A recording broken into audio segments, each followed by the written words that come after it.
Dagupan, wala umanong pumalyang PCOS machine sa final testing. Resuello, naghahanda ng matibay na kaso sa pagpatay sa kanyang ama. At ibabato ba ng mga kabataan na mga kandidatong napabalitang bumibili ng boto?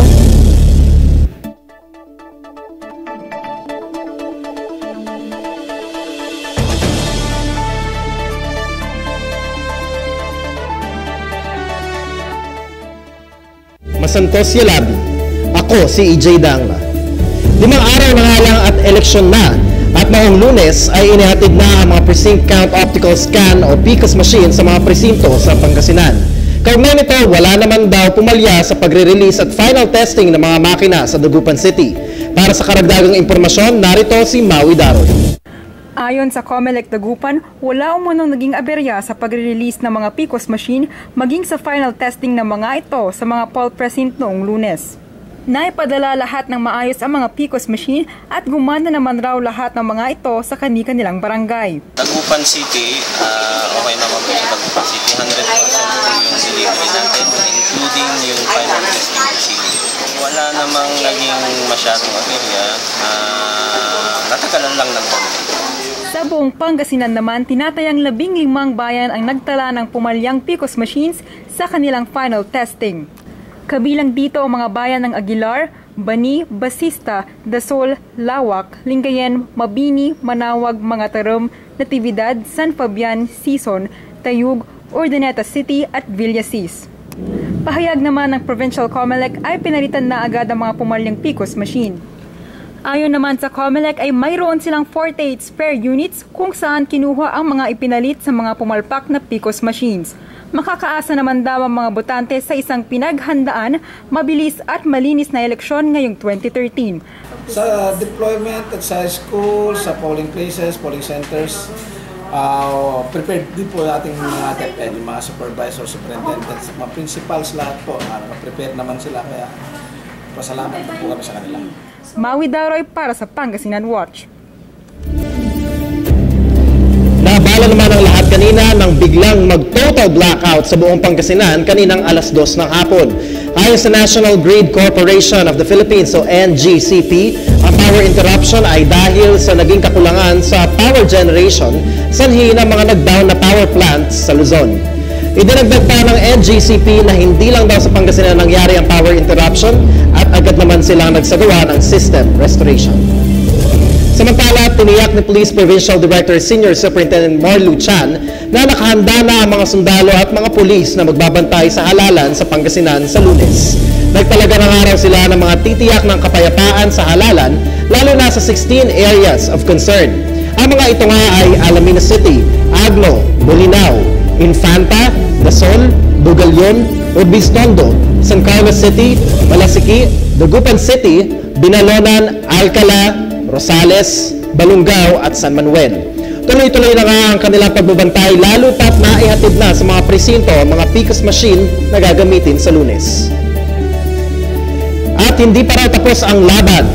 Ito ang sinabi ni Mayor Julia Resuello, panganay na anak na namayapang dating mayor ng San Carlos City na si Julian Resuello sa ika-6 na anibersaryo ng pagkamatay ng ama. Nangako ang alkalde at ang kanyang mga kapatid na hindi sila titigil hanggat hindi nila nakakamit ang hustisya. Inihahanda na rin ni Resuello ang panibagong isasampang kaso sa suspect pagkatapos ng eleksyon para hindi sabihin ng kalaban niya sa pagka-alkalde na si Douglas Soriano ang pangunahing suspect sa shooting incident na siya ay namumulitika. Matatandaan na sa selebrasyon ng piyesta ng San Carlos City noong 2007 ay nabaril ang dating alkalde sa kanyang likod habang ito ay nagbibigay ng kanyang mensahe sa harap ng kanyang mga kababayan. Kaya naman hindi maalis sa isipan ng batang Resuello ang nangyari sa ama at araw-araw daw niya itong naaalala lalo na ngayong eleksyon. Sa ibang balita, bihira ang naitatalang kaso ng sunog sa Pangasinan. Ngunit kaninang tanghali ay nagulantang na lamang ang mga residente ng Arellano Street sa Dagupan. Nag-umpisa di umano ang sunog sa isang upos ng sigarilyo. Ang buong detalye sa report ni Cyril Tahanlangit. Ginulantang ang ilang residente ng Arellano Street, Dagupan City ng sunog kaninang tanghali. Ayon sa mga nakakita, nagmula ang sunog sa isang makipot na pagitan ng mga bahay. Pinaghihinalaan nag-umpisang magliyab ang mga basura rito nang magtapon ng upos ng sigarilyo ang isa sa mga border. Mariin namang itinanggi ng mga border ang paratang. Nadamay din sa sunog ang bahay na ito na napag-alamang walang tao. Ito yung nasunog kasi ito kasi borders ito. Siguro may nagtapon dito. Ito parang kanal dito eh. Kaya dito daw humusok. Naabutan din namin ang mamang ito na nasira pa ang tsinelas dahil sa pag-apula sa sunog. Huli na ngang rumisponde ang Dagupan City Bureau of Fire Protection, kaya naman ang mga residente na lang ang umapula ng sunog sa kanilang lugar. Sa ngayon ay nag-i-inspeksyon pa ang Bureau of Fire Protection upang malaman kung meron pang nakaambang panganib sa pinangyarihan ng sunog. Cyril Tahanlangit para sa Pangasinan Watch. Former Balongaw Municipal Treasurer Milavic Glavaria Sulpindo kinasuwa ng magkapatid na Peralta ng malversation of funds. Alamin ang dahilan sa pagbabalik ng Pangasinan Watch. Simula nang maging gobernador si Amado T. Espino Jr., ang Pangasinan ay naging number 1. We can rededicate our efforts to make our province one of the most progressive provinces in this republic. I know we can do it because we have the resources, the people, and we have the leadership. Marami na hong namuno na gobernador. I have served under 6 governors. Bilang mga Pangasinense, gusto pa ho natin umangat ang ating lalawigan. Governor Espino, restore the grandeur of Lingayen as the capital of a great province. Nakita ko ang White House sa Washington DC. Sa nakita ko ngayong gabi, hindi tatalunin ang Kapitolyo ng lalawigan ng Pangasinan. Dahil sa ating magaling na gobernador. Ipagpatuloy natin ang pagbabago at progreso sa Pangasinan.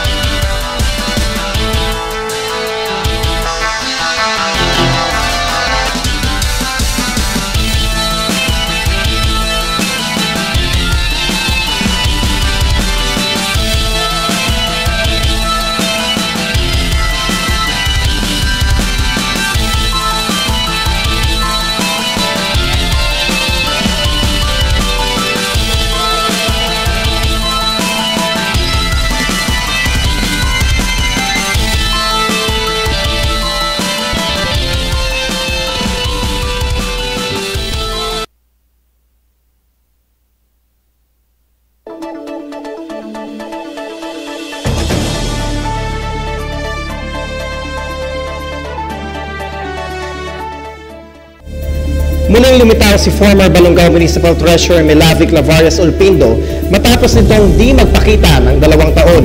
Lumabas si Sulpindo sa isang press conference at inakusahan ng magkapatid na sina Mayor Joselito Peralta Jr. at Vice Mayor Philip Peralta sa pagkawala ng 8.3 million pesos sa kanilang munisipalidad. Hinaharap ngayon ni Sulpindo ang kaso ng malversation of public funds na final ng Commission on Audit dahil sa nadiskubring unaccounted funds sa Balongaw Municipal Hall noong October 26, 2010. On-leave umano siya noong nagkaroon ng special audit at hindi na raw siya bumalik sa trabaho dahil sa takot at dahil na rin pinaalis na siya ng mga Peralta. Pumunta si Sulpindo sa Singapore noong Nobyembre 2010 at nagtrabaho bilang caregiver sa loob ng 1.5 taon. Giit pa niya, kung nasa kanya man daw talaga ang nawawalang pera ay hindi na umano siya sana siya naghirap at nagtrabaho pa bilang OFW. Sa ibang balita, isang mababaw na usapin sa trabaho ang naging dahilan ng pag-aaway ng 2 lalaki sa isang establishmento sa Dagupan. Ayon sa inisyal na investigasyon, nagkainitan umano ang 2 na kinilalang sina Jonathan Fabia Orauzo, 22 anyos, residente ng Camali Benmaley, at si Renan Getiza Chu, 22 anyos din, residente ng Ambonao, Calasiao, dahil sa hindi pagkakaintindihan sa trabaho na humantong sa suntukan. Nagtamo umano na ang 2 ng minor injuries. Sa bandang huli naman ay nagkasundo ang magkabilang panig na parang walang nangyari. At iboboto nga ba ng mga kabataan ng mga kumakandidatong alam nilang nagbibigay ng pera para manalo? Alamin sa special report ni Cyril Tahanlangit. Sa ating bansa ang pagbili ng boto o mas kilala sa tawag na vote buying. Alam nating ito'y mahigpit na ipinagbabawal, ngunit marami pa rin sa atin ang nauhumaling sa pera, dala na rin ng kahirapan. Sa iba nga'y normal na ang ganitong senaryo at sila pa nga mismo ang lumalapit sa mga kandidato upang humingi ng salapi. Sinasamantala nilang magkapera sa ganitong pamamaraan sa panahon ng eleksyon. Iboboto nga ba ng mga kabataan ang mga kumakandidatong alam nilang nagbibigay ng pera para manalo? Palagay ko hindi, kasi mali na yung ginawa niya, saka mas lalong babagsak ang ekonomiya ng Pilipinas. At sa ganun na pamamaraan, mas lalong pinapababa nila ang moralidad ng mga tao. Habang may nagbibigay ng pera sa mga kabataan, mas lalong naingganyo yung mga tao na gumawa ng masama at mas lalong dadami ang kandidato na gagawa ng ganun.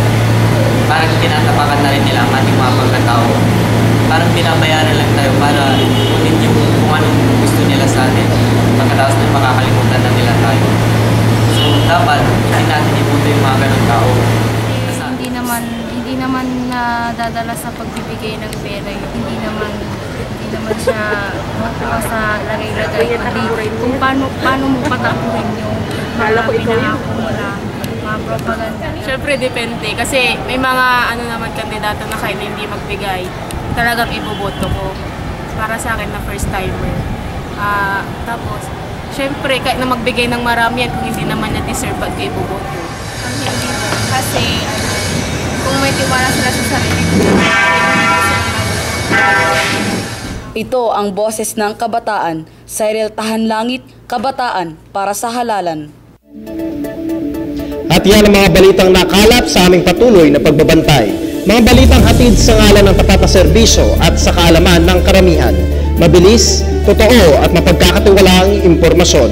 Ako si EJ Danga at ito ang Pangasinan Watch, ang mata ng publiko sa probinsya.